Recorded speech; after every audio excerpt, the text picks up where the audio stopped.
because my childhood was full of imagination, because I was a reader. Presented the opportunity to make it into a one genre, what would you name it? So time travel is a concept that I have always been captivated by. Holding the book in your hands, you're now a part of that dream. SERA, she travels from 300 years ago into the present, into our present, which is her future. A journey through time, a captivative story about a princess who awakens in an unfamiliar world, stricken out of her memories, forgotten kingdoms, and the courage it takes to find her true self again. It's a tale of friendship and fantasy, and the courage it takes for her to find her true self again. In the heart of this imagination is the creator of its own, Sachi Senanayake. Welcome to the studio, Sachi. Thank you very much for having me, Vihandu. So, to kick it off, why don't you introduce yourself to us? Tell us about yourself, what you do, what makes you you. Right, interesting question. Yes, I'm Sachi Senanayake, and first and foremost, I'm a mother. Now I'm a writer. I'm also a PhD candidate at the University of Colombo at the Faculty of Management and Finance. I also do have 13 years of experience in the corporate sector, more specifically into the industry of tea exports. Right now, I am devoting a lot of time to be with my baby, who is turning 2 years old in next month, and I'm devoting a lot of time to follow my childhood passion, that is writing. So far I have published 3 books, as you can see here. Okay. So it's a core of the word all round, if I'm correct. Oh, yes, I believe so. So, Sachi, straight jumping into the book, the SERA, Yes. the SERA book that you wrote very recently. In the preface of the book, you have mentioned that this story is my very own journey in the sense of wonder. Why don't you explain it to us? Yes. What do you think? Like, talking about the sense of wonder, that really takes me back in time to my childhood, because my childhood was full of imagination, because I was a reader. Ever since I could actually read, ever since I learned to read, I became a reader. With that, I was always in a world of dreams. And that brings me back to my very first book, Magic in Every Page. This is a children's storybook that contains 21 magical stories, brand new fairy tales. Right. And this has recently received the approval from the Ministry of Education as well as a suitable book for all school libraries, which I'm really happy about. And I launched another book together with this in January this year, which is called Written Upon a Canvas, Helithuden Liu Kavi, which is a Sinhala and an English poetry collection. Right. Now, SERA is my 3rd book. okay. Now, I believe each of these books represents a part of me. Now, Magic in Every Page, my very first children's book, would represent my love for storytelling, my love for imagination, whereas this book would celebrate my love for artistry. And I believe SERA, which we are talking about today specifically, would reflect my passion of the concepts that are fantastical, like time travel. So time travel is a concept that I have always been captivated by. As I have mentioned in the preface, I have said, I think that it is a very rare kind of a fantasy that invites us to defy the limits of reality and invites us to dream or imagine the impossible. So that is what I'm saying in the preface. I'm saying to the reader, come with me, join hands with me, and step into this dream that I have had. And by holding the book in your hands, you're now a part of that dream. I'm very glad to be part of that dream as well. So, Sachi, talking about books, now I'm pretty sure there's a genre to every book that we read. Of course. Right? So in terms of this book, I feel like it belongs to a lot of genres. But if you were presented the opportunity to make it into a one genre, what would you name it? Yes, another good question. Now, as you said, every book that we write falls into one or a few genres. Yeah. But if I am asked to confine this to one specific genre, it would be magical realism. Magical realism. Yes. Would you care to explain it? Sure. Yeah. Now, if you take this book, if you look at it from the surface, if you look at the cover, it is grounded upon fantasy, because it talks about a lot of fantastical themes, like the time travel, for an instance, kingdoms, and the main character of this book is Princess SERA. She travels from 300 years ago into the present, into our present, which is her future. Right, so there are a lot of fantastical stories in that, which makes this a magical story. But meanwhile, it also explores a lot of real themes, like friendship, like love between parents and children, the courage one needs to step into, identity, the journey that one goes through to form their own identity. Therefore, I believe magical realism would be ideal, because it connects fantasy with real life scenarios as well. What I wanted to reiterate here to the reader is that magic can quietly slip in even in day-to-day simple life and make it more beautiful. So this is like real life meeting fantasy. So a quick question actually. When you say magic, to a good book reader, the Harry Potter series comes up. Oh yes. Right? So was Harry Potter series an inspiration for this book? Of course, which is why the dedication of this book is to J.K. Rowling and Harry, Ron and Hermione. Harry Potter was a huge part of my childhood. I started reading the series when I was about 11 years of age. And since then, until I became an adult, it was my comfort place. It was a book that I would read when I'm heartbroken, when I need motivation. It still holds a very, very special place in my heart. Not just that, I think Harry Potter inspired me to think out of the box, to imagine the impossible. And time travel is a notion that comes in the book as well, but my concept of time travel is an entirely different one. But still, it was a huge inspiration for me. So coming back to the book, right, SERA, the book. So you are talking about in the book itself is something beyond what you can imagine. Time travel. Time travel. Right? Magical, mystical arts and adventure, right? My simple question is, how do you bring it alive? How do you keep it into words, and how do you make the reader feel it? Right, yes. As you correctly said, time travel in itself is an impossible concept. But I have also tried to tie it loosely to science in the book to keep it more real, because I didn't want it to be an entirely fantastical story as well. For an instance, I'm talking about the theoretical possibility of time travel. Okay. The theoretical possibility, not that it has been proven by science, it means that it has not been defied, it has not been totally negated or rejected by science either. For an instance, if you take the theory of relativity by Albert Einstein, it says that if you move in the speed of the light, you will move slower than compared to a person who stands still. Right?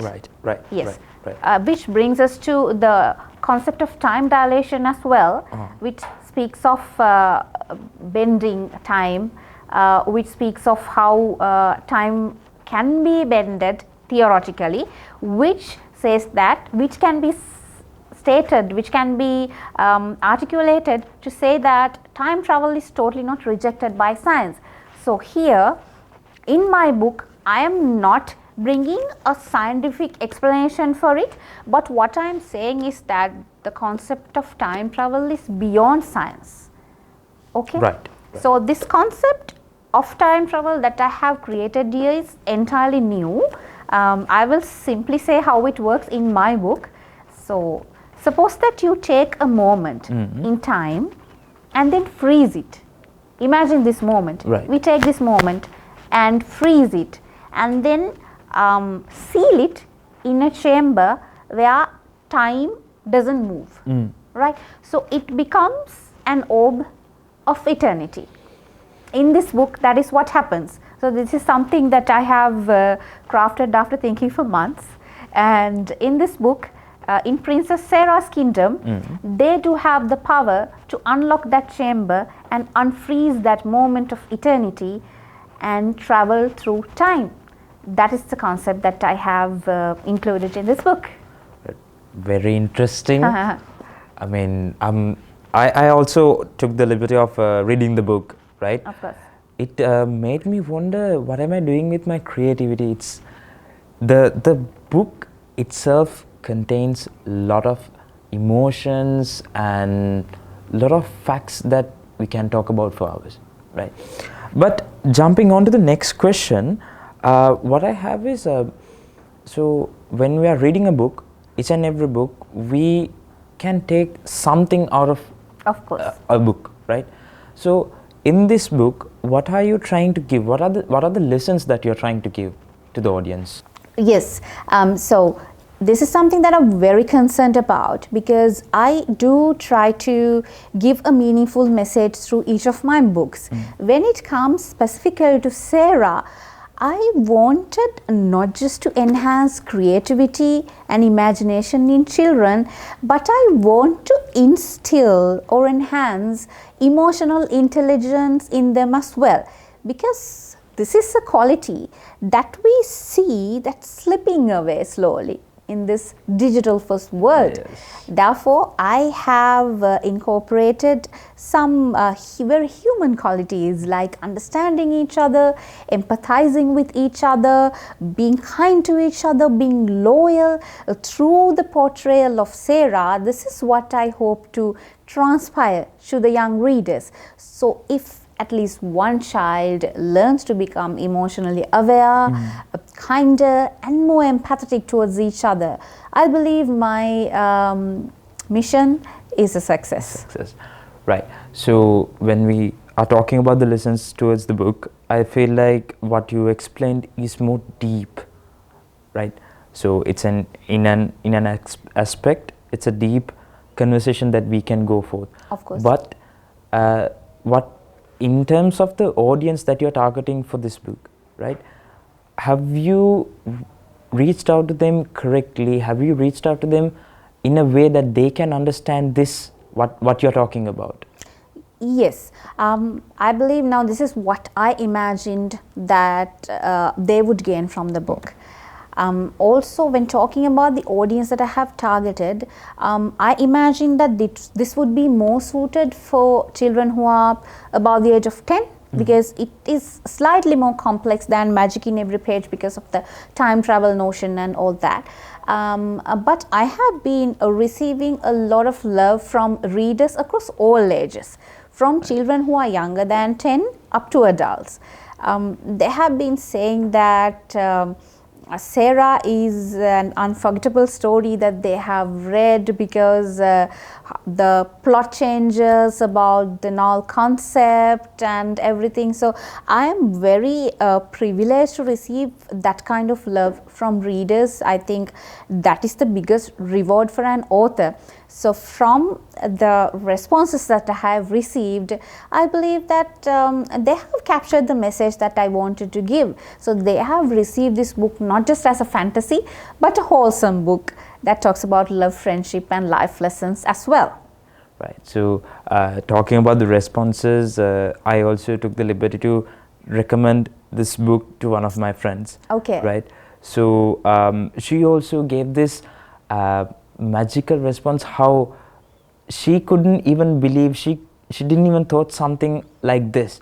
And the fact that what she highlighted is that when we say time travel, what comes to our head is from the present we go back to the past.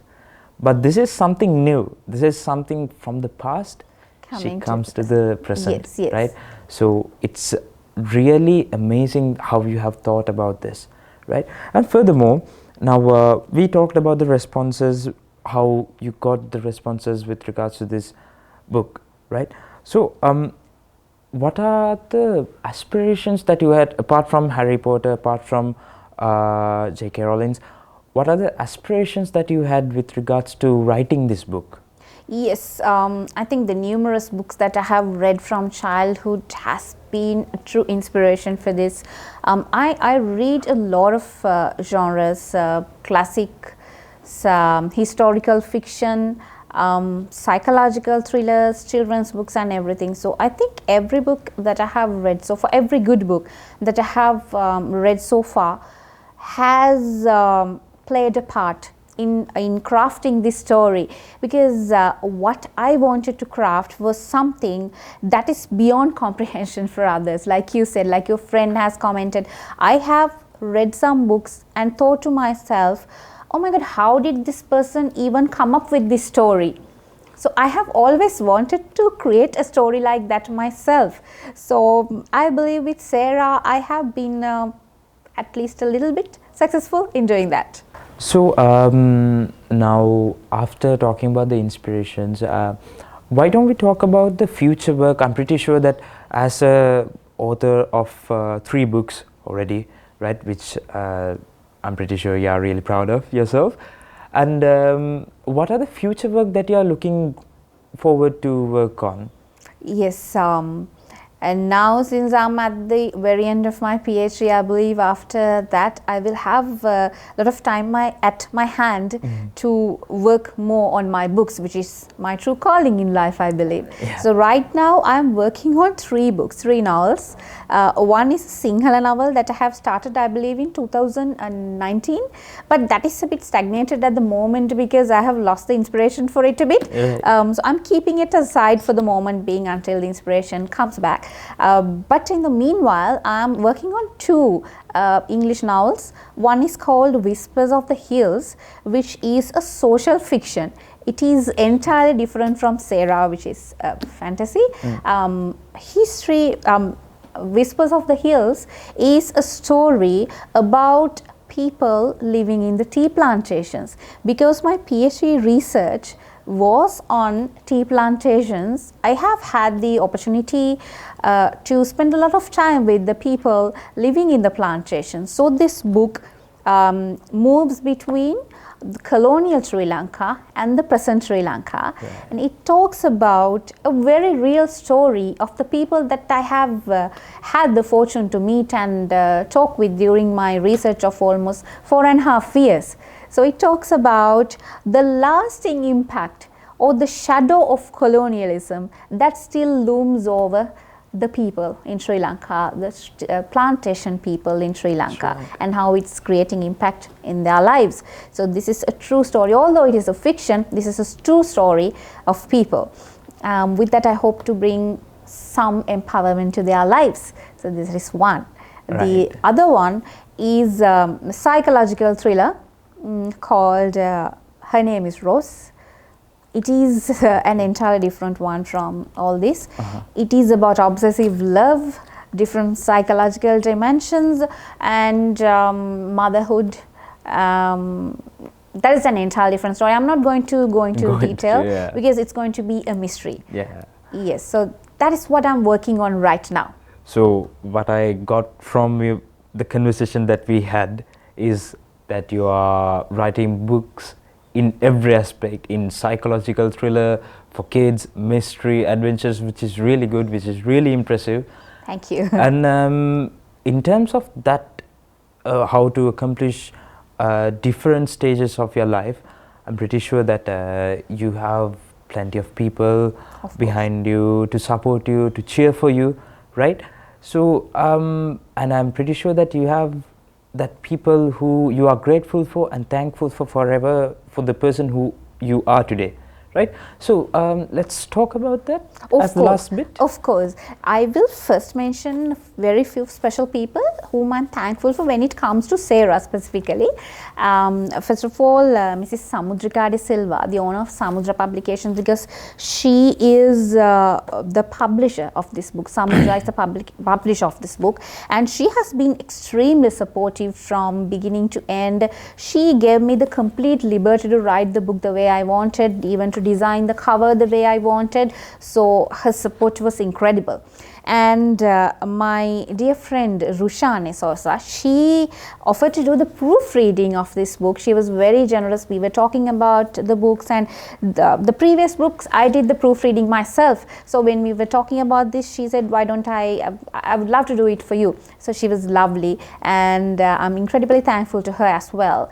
And finally, Professor Darshana Veeraratna, head of the Department of Physics at the University of Colombo, who was so kind to go through that scientific physics facts in this book, because I wanted it to be perfect.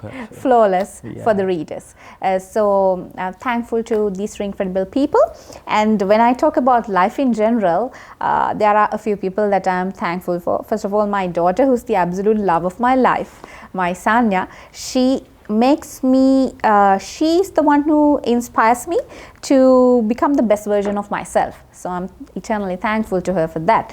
And of course, my husband, Bashita, I think he is the kind of a husband that a girl with dreams should have.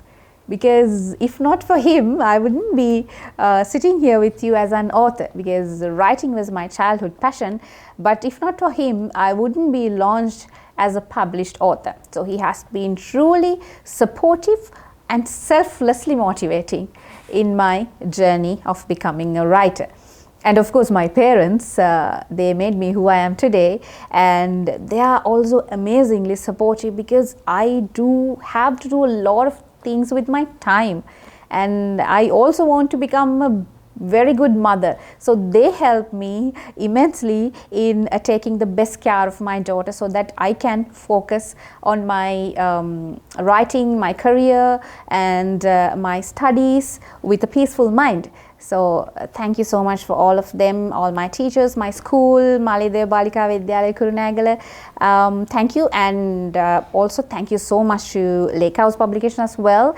I had my very first YouTube interview with you all when I launched Magic in Every Page and my poetry collection, and here I am today again talking about SERA. So thank you so much to all these beautiful people who have been the guiding light in my journey. So with that, Sachi, the Lake House team wishes you best of the luck for the ahead of the plans and for your life with the new work that's coming up, and we hope that we'll have another conversation. Of course. Right? Yes. And so thank you, and we also have to address our audience. Thank you so much for joining with us, and I hope that you gained some insight with regards to the book SERA on this matter, and therefore I'm also inviting you to join with us on this adventurous story. Until next, see you next time.